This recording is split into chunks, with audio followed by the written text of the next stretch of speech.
दोस्तों, बैंकिंग एक ऐसा सेक्टर है जो हम सभी की जिंदगी का एक इम्पॉर्टेंट हिस्सा बन चुका है। आज कोई भी बिना बैंक अकाउंट के नहीं रह सकता और हम बड़ी ही आसानी से अपने बैंक और उसकी प्रोसेस पर आंख बंद करके यकीन भी कर लेते हैं। लेकिन अभी बैंक ऑफ बड़ौदा का एक ऐसा स्कैम सामने आया है जिसने सभी को हिला दिया। ये स्कैम इस बैंक के मोबाइल ऐप से जुड़ा हुआ है। जैसे ही बैंक ऑफ बड़ौदा के ऑफिशियल मोबाइल ऐप की ये खबर सामने आई, रिजर्व बैंक ऑफ इंडिया ने तुरंत ही इस ऐप BOB वर्ल्ड को बैन कर दिया।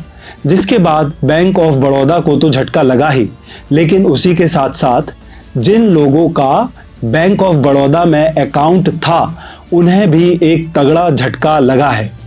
और जिस तरह से यह स्कैम लोगों के सामने आया है, उसने बैंक ऑफ बड़ौदा के कस्टमर्स को ही नहीं बल्कि और भी बैंक के कस्टमर्स जो बैंकिंग के लिए ऑनलाइन और डिजिटल सर्विसेज का यूज़ करते हैं, उन्हें सोचने के लिए मजबूर कर दिया है कि जो उन्होंने अपनी ज़िंदगी भर की इन्वेस्टमेंट बैंक में सेव करके रखी है, क्या वो सेफ भी है या नहीं।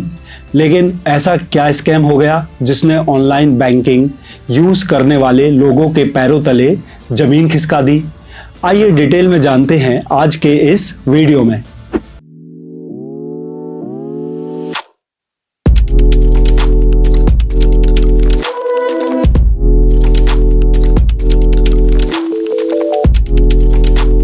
नमस्कार दोस्तों, आज इस वीडियो में मैं आपको डिटेल में बताऊंगा कि ये बैंक ऑफ बड़ौदा की official mobile app BOB world का स्कैम है क्या और ये स्कैम किया कैसे गया।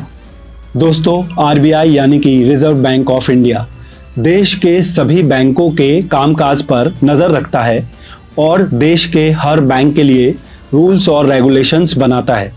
जिन रूल्स रेगुलेशंस को देश के हर बैंक को फॉलो करना ही पड़ता है। RBI के पास इतनी पावर होती है कि वो अपनी पावर का यूज करके देश के किसी भी बैंक के कामकाज को बंद तक कर सकता है।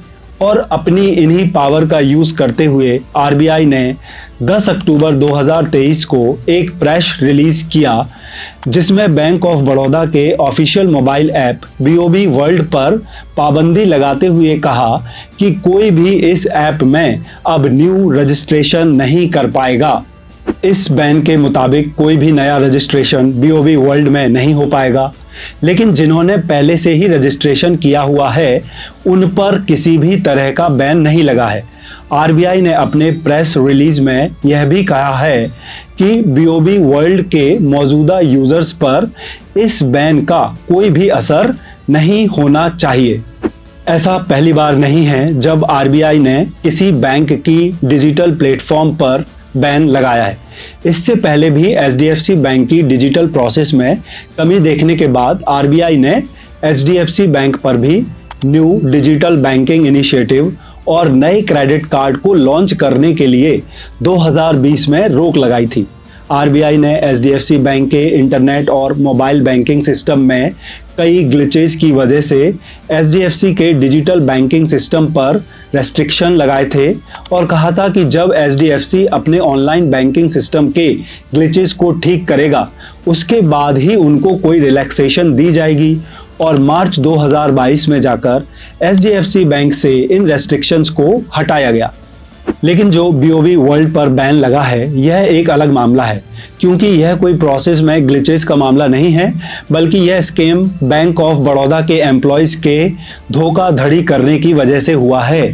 BOB वर्ल्ड ऐप की वजह से बैंक ऑफ बड़ौदा के 362 कस्टमर्स के लगभग 22 लाख रुपए भी गायब हो गए हैं। और सबसे हैरानी की बात तो यह है कि उन कस्टमर्स को पता ही नहीं लगा कि उनका BOB वर्ल्ड ऐप पर रजिस्ट्रेशन भी है। लेकिन इतना बड़ा फ्रॉड हुआ कैसे, इसके लिए आपको 4 महीने पहले 11 जुलाई 2023 की अल जजीरा की यह रिपोर्ट देखनी होगी, जिसमें यह एक बड़ा एक्सपोजर पब्लिश किया था कि कैसे बैंक ऑफ बड़ौदा अपने ऑफिशियल ऐप BOB वर्ल्ड में न्यू रजिस्ट्रेशन के लिए गड़बड़ी कर रहा है। अल जजीरा एक इंटरनेशनल वेबसाइट है इसलिए लोगों ने उस समय ज़्यादा ध्यान नहीं दिया। लेकिन इस रिपोर्ट में साफ तौर पर यह लिखा था कि बैंक ऑफ बड़ौदा के एम्प्लॉयज़ को बीओबी वर्ल्ड में न्यू कस्टमर्स के रजिस्ट्रेशन कराने के लिए काफ़ी बड़ा टारगेट दिया जा रहा है। शुरुआत में तो कस्टमर्स को आसानी से जोड़ा जा रहा था, लेकिन धीरे धीरे इन टारगेट को अचीव करना काफ़ी मुश्किल होता गया, क्योंकि बैंक के द्वारा एम्प्लॉयज़ को दिन के 100 से 150 कस्टमर जोड़ने का टारगेट दिया जा रहा था। अब जैसे कि आप समझ सकते हैं कि इतना बड़ा टारगेट अचीव करना इतना आसान नहीं था और एम्प्लॉयज़ पर मैनेजर की ओर से प्रेशर भी बढ़ता जा रहा था। तो ऐसे में भोपाल जोन के एक एम्प्लॉय ने एक आसान रास्ता ढूंढ निकाला। यह रास्ता एम्प्लॉयज़ के लिए तो आसान था, लेकिन वहीं दूसरी ओर बैंक ऑफ बड़ौदा के कस्टमर्स के लिए काफ़ी खतरनाक था। एक्चुअली बीओबी वर्ल्ड में ज़रूरी नहीं था कि न्यू कस्टमर को ही इसमें रजिस्टर किया जाए, बल्कि ऐसे कस्टमर को भी इसमें रजिस्टर किया जा सकता था जिनका बैंक ऑफ बड़ौदा में पहले से अकाउंट हो, लेकिन उनका मोबाइल नंबर इस ऐप में रजिस्टर ना हो। तो ऐसे में भोपाल जोन के एम्प्लॉयज़ ने ऐसी लिस्ट निकालनी शुरू कर दी जिनका अकाउंट तो बैंक ऑफ बड़ौदा में था, लेकिन उनका मोबाइल नंबर उनके अकाउंट से लिंक नहीं था और उनके अकाउंट को अपने नंबर से रजिस्टर करना शुरू कर दिया। और इतना ही नहीं, उन्होंने बैंक के पियोन, क्लीनर, यहाँ तक कि चाय वाले तक के नंबर लेकर रजिस्टर करने शुरू कर दिए। और यह करते करते उनको बीओबी वर्ल्ड का एक ग्लिच भी समझ में आ गया कि एक मोबाइल नंबर पर कितने भी अकाउंट को रजिस्टर किया जा सकता है। तो ऐसे में एम्प्लॉयज़ एक नंबर से एक अकाउंट को रजिस्टर करते थे, फिर बाद में उस नंबर को डिलीट करके उसी नंबर पर कोई और अकाउंट रजिस्टर कर देते थे। ऐसे करके उन्होंने एक ही नंबर पर 10-20, यहाँ तक कि किसी किसी नंबर पर तो 100 अकाउंट रजिस्टर कर दिए। और इनकी देखा देखी में उत्तर प्रदेश, राजस्थान, गुजरात, झारखंड के एम्प्लॉयज़ ने भी इस रास्ते को अपनाना शुरू कर दिया।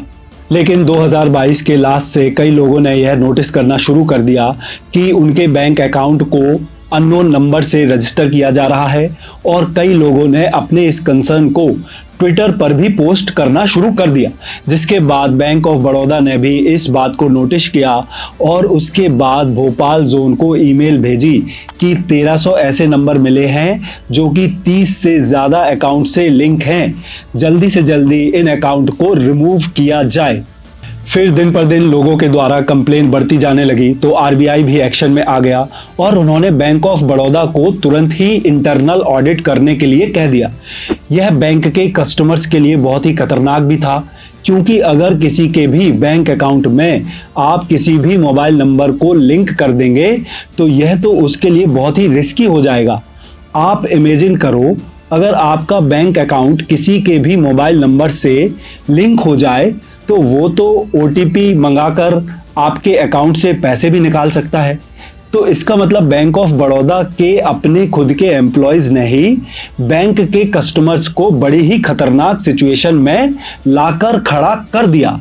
और इंटरनल ऑडिट में यह बात सामने भी आ गई कि बैंक ऑफ बड़ौदा के 362 कस्टमर्स के 22 लाख रुपए गायब हो चुके हैं, और वो भी बिना उन्हें पता लगे। और यह पैसे भी उन्हीं लोगों ने निकाले थे जिनके नंबर इसमें इलीगल तरीके से ऐड किए गए थे। जिसके बाद आरबीआई ने एक कड़ा कदम उठाते हुए बैंक ऑफ बड़ौदा की ऐप पर बैन लगा दिया। उन्होंने तुरंत ही बैंक को आदेश दिया कि वो अपनी मोबाइल ऐप बीओबी वर्ल्ड पर नए रजिस्ट्रेशन तुरंत रोक दे, और वो नए रजिस्ट्रेशन तब तक नहीं ले सकते जब तक बैंक इसका कोई पुख्ता सॉल्यूशन नहीं निकाल लेता। इस पर कार्रवाई करते हुए बैंक ऑफ बड़ौदा ने अब तक अलग अलग स्टेट्स में लगभग 50 एम्प्लॉय को सस्पेंड कर दिया है, जिसमें से कई असिस्टेंट जनरल मैनेजर भी थे, और आगे की कार्रवाई जारी है। आरबीआई ने बैंक को रेगुलर रिपोर्ट्स देने को बोला है, जो कि बैंक ऑफ बड़ौदा अपनी कार्रवाई को आगे बढ़ाते हुए आरबीआई को देगा। अब वैसे जनरली इतनी बड़ी ऑर्गेनाइजेशन से इतनी सीरियस गड़बड़ी और अनियमितताएं आने की उम्मीद तो नहीं होती, लेकिन ऐसा फ्रॉड आज के टाइम पर किसी के भी साथ हो सकता है। इसलिए आपको भी अपने बैंकिंग की ऑफलाइन और ऑनलाइन दोनों ही प्रोसेसेस पर अपनी कड़ी निगरानी रखनी चाहिए।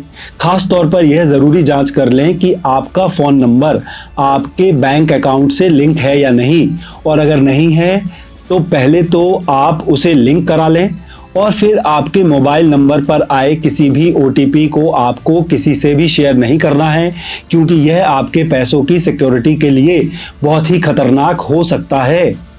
और अगर आपको मेरा यह वीडियो अच्छा लगा और आप मानते हैं कि यह जानकारी आपके अपने दूसरे लोगों को भी पता होनी चाहिए, तो आप मेरा ये वीडियो अपने दोस्तों और परिवार के दूसरे सदस्यों के साथ शेयर ज़रूर करें। और ऐसे ही और वीडियोस को देखते रहने के लिए मेरे चैनल को सब्सक्राइब ज़रूर कर लें। मेरी तरफ से अभी के लिए बस इतना ही। मैं मिलूँगा आपसे अपने नए वीडियो में। अभी के लिए सभी को धन्यवाद।